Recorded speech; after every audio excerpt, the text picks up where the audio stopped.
भाई और बहनों, हम इस 21वीं सदी में देश की नारी शक्ति को राष्ट्र शक्ति बनाने का ईमानदार प्रयास कर रहे हैं। हाल ही में आई एक रिपोर्ट के मुताबिक बैंकों में जमा धनराशि में महिलाओं की हिस्सेदारी तेजी से बढ़ रही है। ग्रामीण महिलाओं के मामले में ये आंकड़ा और भी ज्यादा है। सर्वे बताते हैं कि आज हमारी बहनों की संपत्ति में हिस्सेदारी भी बढ़ी है और परिवार के आर्थिक फैसलों में पूछ भी बढ़ रही है। ये इसलिए संभव हो रहा है क्योंकि हमने बहनों को बैंकिंग से जोड़ा, देश की अर्थव्यवस्था में बेटियों की सीधी सक्रिय भागीदारी को प्रोत्साहित किया।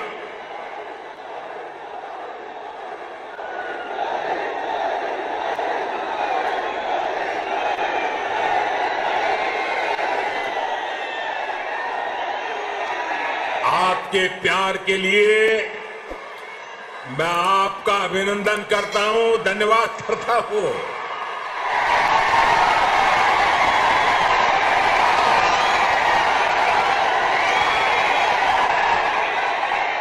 साथियों, जन धन योजना के तहत पूरे देश में 45 करोड़ बैंक खाते खोले गए, जिसमें से 1 करोड़ से ज्यादा जनधन बैंक खाते तेलंगाना में खुले हैं। इन जनधन खातों में 55% से अधिक खाते महिलाओं के हैं। इसी तरह जो मुद्रा लोन दिए गए हैं उसमें से 2/3 से अधिक लोन महिलाओं को दिए गए हैं। स्टैंड अप इंडिया के तहत दिए गए लोन में से 80% से अधिक महिलाओं को दिया गया है। यहां तक कि रेहड़ी, ठेले, पटरी वाले देश के लाखों साथियों को भी केंद्र सरकार ने बैंकों से जोड़ा है।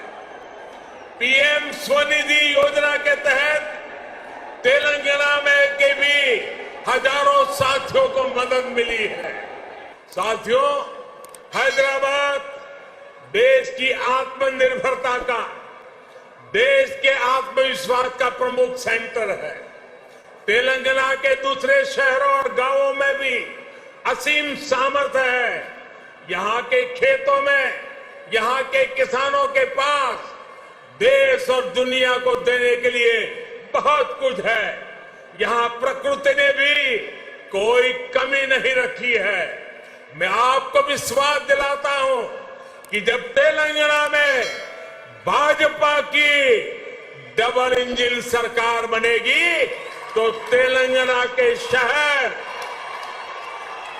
तेलंगाना के हर गांव विकास के लिए यहां और तेजी से काम होगा। हमें सबको पॉजिटिविटी से जोड़ना है, सबको विकास से जोड़ना है। तेलंगाना के विकास की गति को हमें और तेज करना है। सबका प्रयास से ही हम तेलंगाना को विकास के नए शिखर पर ले जा सकते हैं। भाई और बहनों, हमारा निरंतर प्रयास है कि तेलंगाना के किसानों का जीवन आसान हो, उनको अपनी उपज का अधिक से अधिक लाभ मिले। तेलंगाना में पानी से जुड़े लगभग 35,000 करोड़ रुपए से अधिक के 5 बड़े प्रोजेक्ट पर केंद्र सरकार काम कर रही है। बीते 6 सालों में केंद्र सरकार ने तेलंगाना के धान किसानों से लगभग 1 लाख करोड़ रुपए का धान खरीदा है।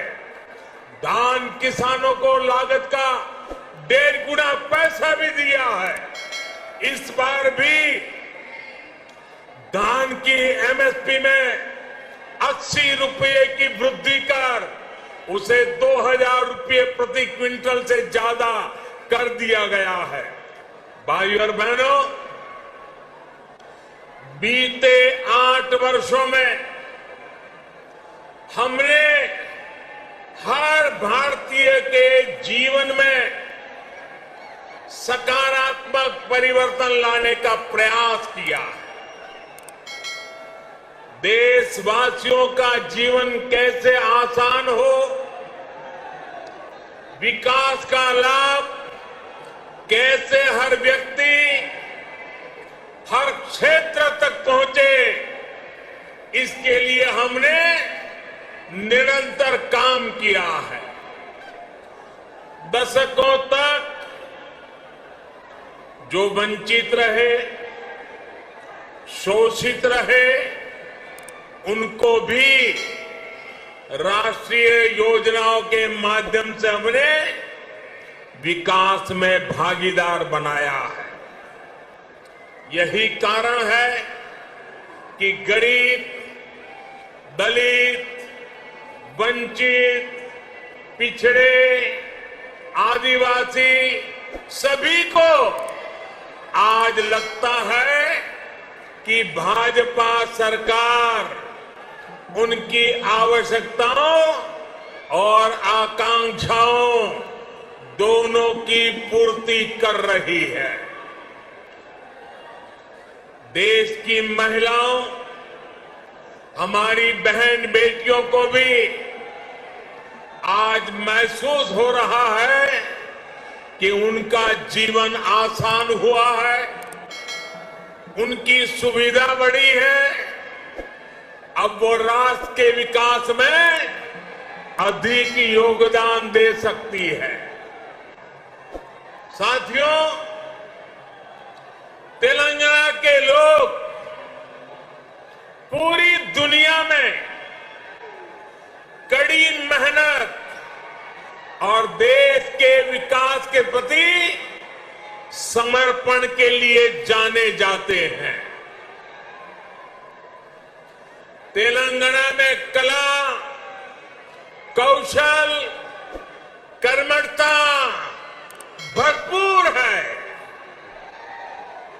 तेलंगाना प्राचीनता और पराक्रम की पुण्य स्थली है।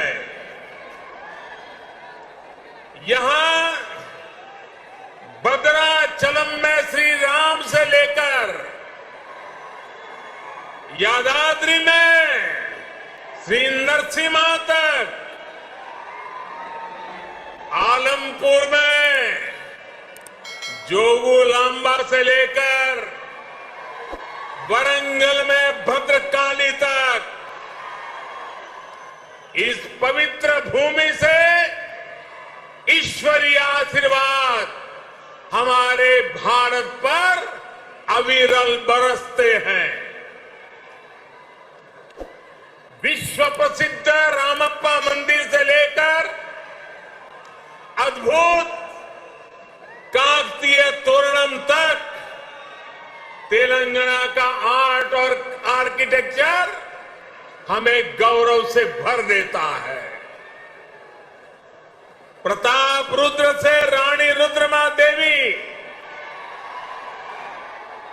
और कुमरम भीम तक तेलंगाना की इस वीर भूमि के शौर्य और बलिदान की गाथाएं अतुलनीय है।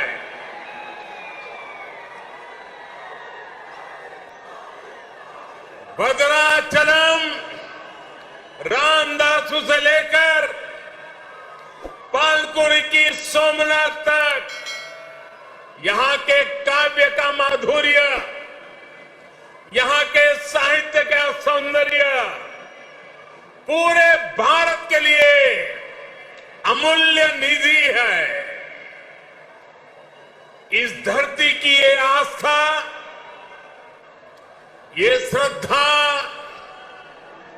और ये विरासत हमें जन जन की सेवा के लिए समर्पण की ऊर्जा देती है।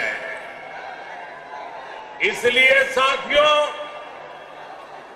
ऐसे तेलंगाना का विकास, चौतरफा विकास, भारतीय जनता पार्टी की पहली प्राथमिकताओं में से एक है। सबका साथ, सबका विकास, सबका विश्वास और सबका प्रयास के मंत्र पर चलते हुए हम तेलंगाना के विकास पर निरंतर प्रयास कर रहे हैं।